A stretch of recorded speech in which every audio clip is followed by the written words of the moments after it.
बिस्मिल्लाहिर्रहमानिर्रहीम। Science chapter 1 का आज हमारा 12th लेक्चर है, जिसमें हम इनवर्टिब्रेट्स की क्लासिफिकेशन के बारे में पढ़ेंगे।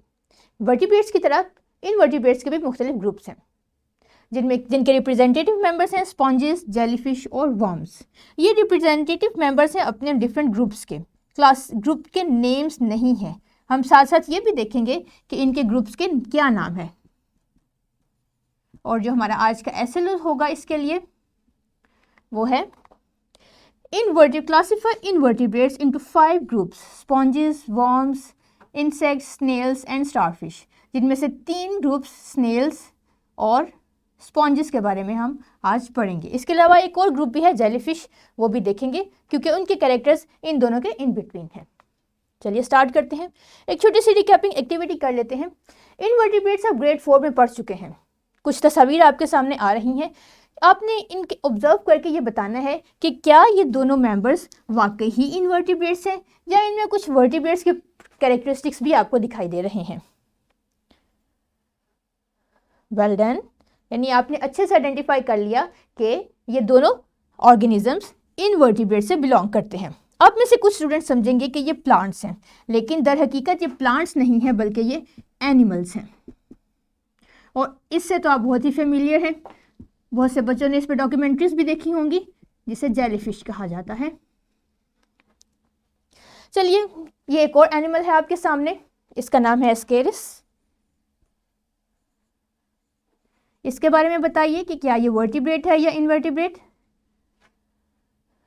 दैट्स गुड, ये भी इनवर्टिब्रेट है।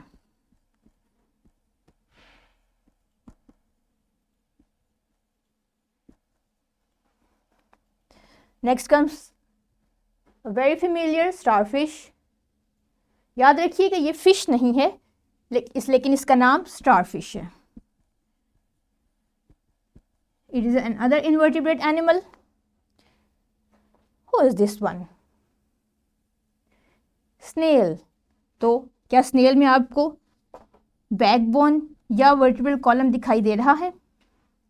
यकीनन नहीं, तो ये भी इनवर्टिब्रेट है। इट्स अ ग्रास हॉपर, जिसे बरसात के मौसम में अक्सर आपने पौधों के ऊपर बैठे देखा होगा। सो ये कौन है, वर्टिब्रेट या इनवर्टिब्रेट? वेरी गुड, ये भी इनवर्टिब्रेट है। ये तो थी छोटी सी रिकैपिंग एक्टिविटी, और आपने तमाम क्वेश्चंस को करेक्ट आंसर किया। अब इन्हीं तमाम ऑर्गेनिजम्स को जिन्हें आपने अभी आइडेंटिफाई किया है, इन तमाम को देखिए और बताइए कि इनमें आपस में क्या फ़र्क है। स्नेल एस्केरिस से, जेलीफिश से, स्पॉन्जेस से, स्टारफिश से और ग्रास हॉपर से किस तरह मुख्तलिफ है। ऐसा कीजिए कि अपनी कॉपी पे एक टेबल ड्रॉ कीजिए जिसमें 6 कॉलम्स हों। हर कॉलम के ऊपर उसके एनिमल का नाम लिखिए और नीचे लिखिए कि उसका कौन सा ऐसा यूनिक कैरेक्टर है जो बाकी के एनिमल्स से मुख्तलिफ है। स्नेल में ऐसी क्या खास बात है जो जेलीफिश, स्पॉन्जेस और बाकी एनिमल्स में नहीं है। इसी तरह ग्रास हॉपर में ऐसी क्या खास बात है, क्या यूनिक फीचर है जो पहले तमाम एनिमल्स में नहीं है। आपके पास 5 मिनट है इस एक्टिविटी के कंप्लीट करने के लिए, फिर हम आगे बढ़ेंगे।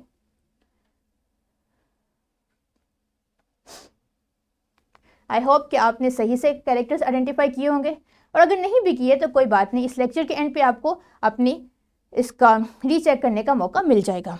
सो हमारा आज का लेक्चर भी यही है कि हम इनवर्टिब्रेट्स को क्लासीफाई करेंगे।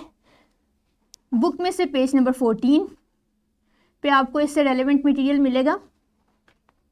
ये आपका पेज नंबर 14 है, जिसमें से आज हम स्पॉन्जेस, जेलीफिश और वर्म्स पढ़ेंगे। आगे बढ़ने से पहले मैं ये आपको बताते चलूँ कि जब हमने बहुत फर्स्ट लेक्चर में, लेक्चर नंबर 1 में डिस्कस किया था कि एनिमल्स को के कुछ किंगडम है, जैसे 5 किंगडम सिस्टम्स में एनिमल्स को एक किंगडम का नाम दिया गया था। अब किंगडम एनिमेलिया में भी बहुत सी वेरिएशंस हैं। बहुत ज़्यादा तादाद में एनिमल्स प्रेजेंट हैं और तमाम एनिमल्स एक दूसरे से बहुत मुख्तलिफ हैं। इसी तरह हमने किंगडम की भी सब कैटेगरीज बना ली थी। तो किंगडम से के सेकेंड जो कैटेगरी है वो है फाइलम। फाइलम वर्टिब्रेट्स के भी हैं और इनवर्टिब्रेट्स के भी। इनवर्टिब्रेट्स के फाइलम्स में आपने वर्टिब्रेट्स को पढ़ा था और इसके फाइलम का नाम था कॉर्डेटा। जबकि वो फाइलम जिनके रिप्रेजेंटेटिव मेंबर्स हम आज पढ़ने जा रहे हैं वो हैं पोरिफ्रा, जिसका मेंबर है स्पॉन्जिस, निडेरिया, जिसका मेंबर जेलीफिश है, प्लेटीहेलमिन्थिस, नीमाटोड और एनालिड्स। इन ये तमाम तीन फाइला है ये, और इनमें वर्म्स प्रेजेंट है मुख्तलिफ टाइप्स के। फिर इकाइनोडर्मेटा, जिसका रिप्रेजेंटेटिव मेंबर फेमिलियर एग्जाम्पल है स्टारफिश की। देन कम्स मोलस्का, मोलस्का की फेमिलियर रिप्रेजेंटेटिव एग्जाम्पल है स्नेल्स। और फिर आर्थ्रोपोडा, जिसका मेंबर है इंसेक्ट्स। ये सब इनमें से कुछ सब फाइलम्स हैं, कुछ फाइलम्स हैं, लेकिन ये तमाम इनवर्टिब्रेट्स के ग्रुप्स हैं। चलिए स्टार्ट करते हैं। स्पॉन्जिस, जिसका फाइलम है पोरिफ्रा। स्पॉन्जिस चूंकि एक एनिमल को, स्पॉन्जिस को हम एज ए एनिमल डिस्कस नहीं करेंगे, यहाँ हम as a group member discuss करेंगे, और हम ये अज्यूम करेंगे कि जो स्पॉन्जिस की प्रॉपर्टीज़ हैं इसके बाकी के मेंबर्स में भी ये तमाम प्रॉपर्टीज़ पाई जाएंगी। सो स्पॉन्जिस जो है उसकी इरेगुलर बॉडीज़ हैं, जैसा कि आप यहाँ देख रहे हैं। इसमें आपको किसी किस्म की कोई सिमेट्री नहीं दिखाई दे रही, ना इसे आँख है, ना हाथ पाँव, ना बाजू, ना मुँह। तो फिर ये जिंदा कैसे है, ये एनिमल कैसे है, देखते हैं। इसमें कोई भी सिमेट्री नहीं है, नॉन मोटाइल है, मूव नहीं कर सकता, और अपने आप को किसी ना किसी सॉलिड प्लेस पे अटैच कर लेता है। इसके लोअर साइड पे सक्कर्स प्रेजेंट हैं, वो खुद को सक कर लेते हैं, अपने आप को अटैच कर लेते हैं किसी सॉलिड प्लेस पे, सी के बॉटम में या रॉक में। और ये तमाम के तमाम मेरीन एनिमल्स हैं, इनमें से सिर्फ चंद एक स्पीशीज़ ऐसी हैं जो फ्रेश वाटर में पाई जाती हैं। अब होता क्या है कि स्पॉन्जिस की बॉडी में पोर्स प्रेजेंट हैं। स्पॉन्जिस की बॉडी में पोर्स प्रेजेंट है, छोटे छोटे, जैसे कि आपने एक स्पॉन्ज में देखा होगा, छोटे छोटे से सुराख होते हैं जिनमें हवा होती है। लेकिन इन स्पॉन्जिस की बॉडीज़ में जो पोर्स प्रेजेंट हैं ये वाटर चैनल्स हैं। एक्चुअली पानी इन वाटर चैनल्स में से गुजरता है, और गुजरते गुजरते ही ये एक तरह की वॉल बना लेता है इस पूरे स्केलेटन, पूरे स्पॉन्जिस के साथ।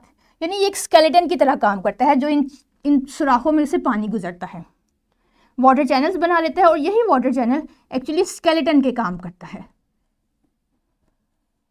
आपको जो इसका स्ट्रक्चर इरेक्ट दिखाई दे रहा है ये इसी वाटर चैनल्स की वजह से है। अब स्पॉन्जिस क्या करते हैं कि इस पानी में जो डिजॉल्व न्यूट्रिएंट्स हैं वो एब्जॉर्ब कर लेते हैं और ख़ुद को नरिश करते हैं।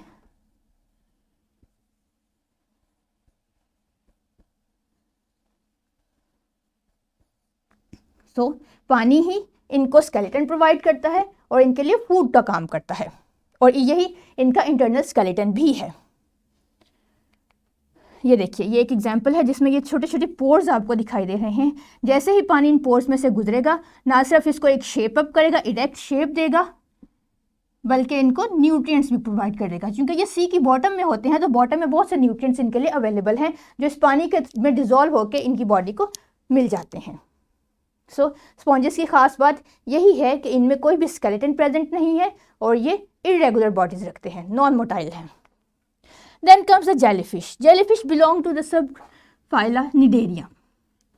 निडेरियन के रिप्रेजेंटेटिव मेंबर जेलीफिश है। इनकी बॉडी जैसा कि आप देख रहे हैं जेली लाइक स्ट्रक्चर होता है। ज़्यादातर जेलीफिश ट्रांसपेरेंट हैं, लेकिन हमें बहुत सी कलरफुल जेलीफिश भी मिलती हैं। इनमें रेडियल सिमेट्री है। रेडियल सिमेट्री का मतलब ये है कि अगर आप इनकी बॉडी को एक सेंट्रल प्लेन से डाइसेक्ट करें तो आपको इस तरह के जितने भी पार्ट्स मिलेंगे वो इक्वल होंगे। ना सिर्फ इक्वल होंगे बल्कि इनमें जितने भी सेगमेंट्स आएंगे उन तमाम की प्रॉपर्टीज़, उन तमाम के फीचर्स एक ही जैसे होंगे। यानी जो काम सेगमेंट ए करेगा वही काम और पार्ट सेगमेंट बी में होंगे, और वही काम और पार्ट सेगमेंट सी में और सेगमेंट डी में होंगे। तो ऐसी बॉडी जिसमें एक सेंट्रल एक्सिस के गिर्द डिस्क शेप स्ट्रक्चर या एक्सिस बनता है उसे रेडियल सिमेट्री कहा जाता है। अब आते हैं वॉर्म्स की तरफ। वॉर्म्स जैसा कि हमने पहले डिस्कस किया था कि वॉर्म कोई एक फाइला नहीं है या किसी एक एनिमल का नाम नहीं है, बल्कि ये ग्रुप ऑफ एनिमल्स हैं। किस ग्रुप को कहा जाता है वॉर्म्स? वॉर्म्स ऐसे एनिमल्स होते हैं जिनमें कोई लिम्स नहीं है, यानी उनके हाथ और पाँव नहीं होते। इनकी long cylindrical tube like body है, एक लंबा सा ये स्ट्रक्चर इनमें प्रेजेंट है। ऐसे ऑर्गन्स जिनमें मुंह और बैक एंड ज़्यादातर आइडेंटिफाई नहीं किया जा सकता, इनकी बॉडी में छोटे छोटे से सेगमेंट प्रेजेंट हैं और ये थ्रू आउट बॉडी एक ही तरह की होती है, इन्हें वॉर्म्स कहा जाता है। इनकी सिमेट्री को देखें तो ये बायलेटरली सिमेट्रिकल है। बायलेटरली सिमेट्रिकल का मतलब क्या है कि वॉर्म्स को हम सेंट्रल एक्सिस में डाइसेक्ट करने की बजाय इनका प्लेन ऑफ सिमेट्री इनके दरमियान से गुजरता है। तो दो हाफ बन गए, ए और बी। तो हाफ ए की जो प्रॉपर्टीज़ और जो इनका स्ट्रक्चर होगा वही हाफ बी का होगा। ह्यूमंस का भी बायलेटरली सिमेट्रिकल सिस्टम है। सिलिंड्रिकल बॉडीज़ हैं ये। कुछ वॉर्म्स ऐसे हैं जो बिल्कुल फ्लैट हैं, जैसे कि इसके एग्जांपल है लिवर फ्लुक।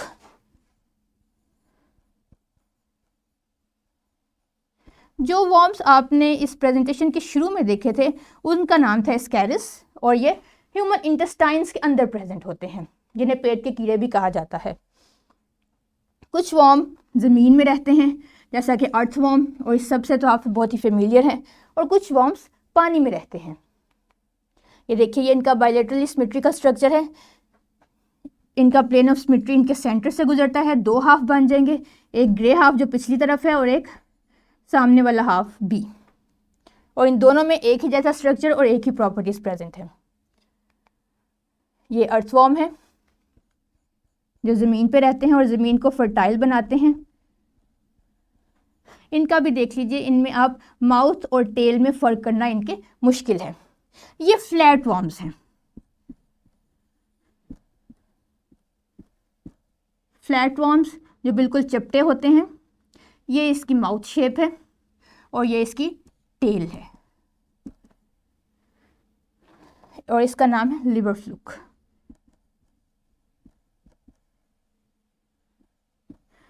और हर तरह के वॉर्म एक अलग ग्रुप से बिलोंग करते हैं। ये तो था हमारा आज की 3 क्लासेस, और इनके कैरेक्टर्स रैप अप कर लेते हैं, जल्दी से रिवाइज करते हैं। स्पॉन्जेस की सिलिंड्रिकल बॉडी होती है, नॉन मोटाइल हैं, ये मूव नहीं करते, और इनकी इरेगुलर बॉडी है, इसमें कोई ख़ास शेप प्रेजेंट नहीं है। आपको बहुत सी तरह के स्पॉन्जेस मिलने के, बहुत पतले भी और बहुत से मोटे भी। जेलीफिश में रेडियल सिमेट्री है, इनमें मूवमेंट के लिए टेंटिकल्स हैं, ये इनके टेंटिकल्स हैं, और ये स्टिंकी हैं। अपने प्रे को ये बहुत मजबूती से जकड़ लेते हैं, और इनकी जेली लाइक अपीयरेंस है।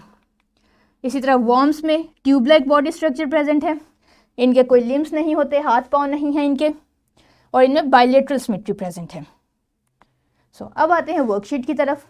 आपकी टीचर आपको ये वर्कशीट जो प्रोवाइड करेंगी, आपने इन्हें सॉल्व करना है और बाद में रिटर्न करना है। चलिए अपना काम स्टार्ट कीजिए। बहुत अच्छे से आपने अपना काम कंप्लीट किया। अब आइए ज़रा होमवर्क देखते हैं कि आपने क्या करना है। पहले तो अपना पेज नंबर 18 खोलिए बुक का। इसमें से सेक्शन बी में से आपने क्वेश्चन नंबर 9 और 10 सॉल्व करना है। क्वेश्चन नंबर 9 ये है कि जेलीफिश और स्पॉन्जेस में क्या फ़र्क है।